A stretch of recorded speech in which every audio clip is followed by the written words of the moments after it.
এই পর্যায়ে আমরা আরও একটি সলিউশন দেখব। দেখো এখানে আমাদের দেওয়া আছে যে c = x such that x হচ্ছে একটা ধনাত্মক পূর্ণ সংখ্যা এবং x² < 18 এই সেটটাকে কি করতে হবে, তালিকা পদ্ধতিতে প্রকাশ করতে হবে। যেহেতু আমাদের এখানে বর্ণনা আকারে দেওয়া আছে, তাহলে এই বর্ণনা দেখে আমরা বুঝতে পারলাম এটা হচ্ছে সেট গঠন পদ্ধতি। এই সেট গঠন পদ্ধতি থেকে কিসে প্রকাশ করতে হবে, তালিকা পদ্ধতিতে প্রকাশ করতে হবে। তাহলে সেই ক্ষেত্রে আমাদের এখানে দেখো বলা আছে কি, দুইটা শর্ত দেওয়া আছে। একটা হচ্ছে এক্সটা হচ্ছে ধনাত্মক পূর্ণ সংখ্যা, তার মানে এখানে আমি দশমিকযুক্ত কোনো সংখ্যা ব্যবহার করতে পারবো না এবং সবগুলো হচ্ছে কি ধনাত্মক। তার মানে এটা আমাদের শুরু হবে কত থেকে, 1 থেকে শুরু, কারণ ধনাত্মক পূর্ণ সংখ্যা শুরু হচ্ছে 1 থেকে। আমার যদি শুধু পূর্ণ সংখ্যা বলতো তাহলে কিন্তু আমি মাইনাস থেকে শুরু করতে পারতাম, -∞ থেকে 0 থেকে শুরু করে একদম +∞ পর্যন্ত ব্যবহার করতে পারতাম। কিন্তু আমার এখানে শর্ত হচ্ছে ধনাত্মক পূর্ণ সংখ্যা, কারণ আমরা যখন লেখচিত্র পড়েছি তখন দেখো এটা ছিল হচ্ছে 0 0 0 0 ক্ষেত্রে এই দিকে আমরা আসলে হচ্ছে x এর মান নেগেটিভ, এই দিকে আসলে x এর মান পজিটিভ। তাহলে এই 0 থেকে বেশির দিকে আমাদের কথা বলছে। তার মানে ধনাত্মক পূর্ণ সংখ্যা মানে হচ্ছে 1 থেকে শুরু, তাহলে 1 2 3 4 5 6 এরকমভাবে আমি সামনের দিকে যেতে বলছে। এবং আরেকটা শর্ত দেওয়া আছে, যদি এই শর্তটা দেওয়া না থাকতো তাহলে আমি 1 থেকে ধনাত্মক দিকে অসীম পর্যন্ত যেতে পারতাম, যাওয়ার সুযোগ ছিল। কিন্তু আমার এখানে আরেকটা শর্ত দেওয়া আছে, দেখো শর্তটা হচ্ছে x² <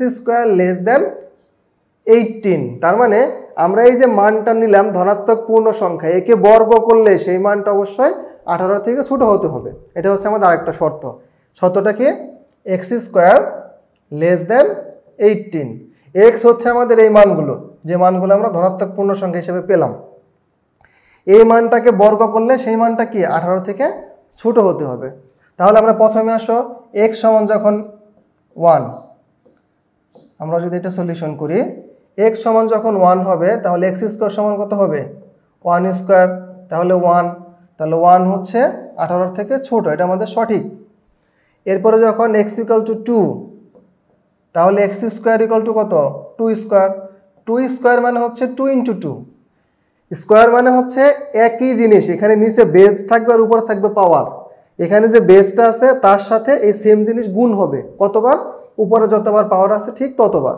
তাহলে এখানে 1 × 1 গুণ করলে 1 হয়, 2 × 2 গুণ করলে 4 হয়। তাহলে 4ও দেখো কি 18 থেকে ছোট, তাহলে এটা আমাদের ঠিক আছে।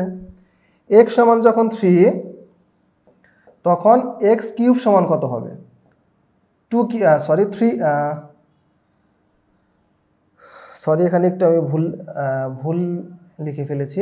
এখানে তো আমাদের স্কোয়ারই আছে, এখানে তো কিউব হবে না। তাহলে 3² মানে কত, 3 × 3, তাহলে গুণ করলে হবে 9। তাহলে দেখো 9 < 18, এটা আমাদের সঠিক, কারণ 9 18 থেকে ছোট। আমাদের শর্ত ছিল কি, x² মানটা 18 থেকে ছোট হতে হবে। আমি x এর মানটা নিয়ে x² করে দেখছি যে কার সাথে কার মিল আছে। x = 4, তাহলে x² সমান কত, 4², তাহলে 4 × 4 গুণ করলে 16 হবে। তাহলে 16ও কি 18 থেকে ছোট, এটাও সঠিক। x = 5 আসো,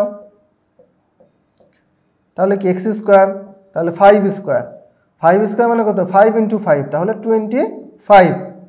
তাহলে এখানে কি 25 not less than 18, তার মানে কি এটা আমাদের ছোট না।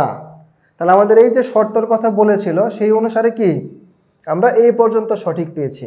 তাহলে যেহেতু আমরা এই পর্যন্ত সঠিক পেয়েছি, যখন x এর মান 5 তাকে বর্গ করলে 18 থেকে বড় হয়ে যাচ্ছে। কিন্তু আমাদের শর্ত ছিল কি, x এর যে মানটা পাবো তাকে বর্গ করলে বা স্কোয়ার করলে 18 থেকে ছোট হতে হবে। সেই মানগুলো শুধু আমরা নিতে পারবো, সেই পূর্ণ সংখ্যাগুলো শুধু আমরা ব্যবহার করতে পারবো। তাহলে আমরা উত্তরে কি লিখব, c সেট সমান আমাদের x এর আমরা কি মান পেয়েছি, দেখো এই 4টা মানের জন্য এই শর্তটা সত্য। এই শর্তটা তো সবগুলোর জন্যই সত্য, কিন্তু আমাদের আরেকটা শর্ত দেওয়া ছিল, x এর যে ধনাত্মক পূর্ণ সংখ্যাগুলো আমরা পাবো সেই সংখ্যাটাকে বর্গ করলে সেই মানটা কি অবশ্যই 18 থেকে ছোট হতে হবে।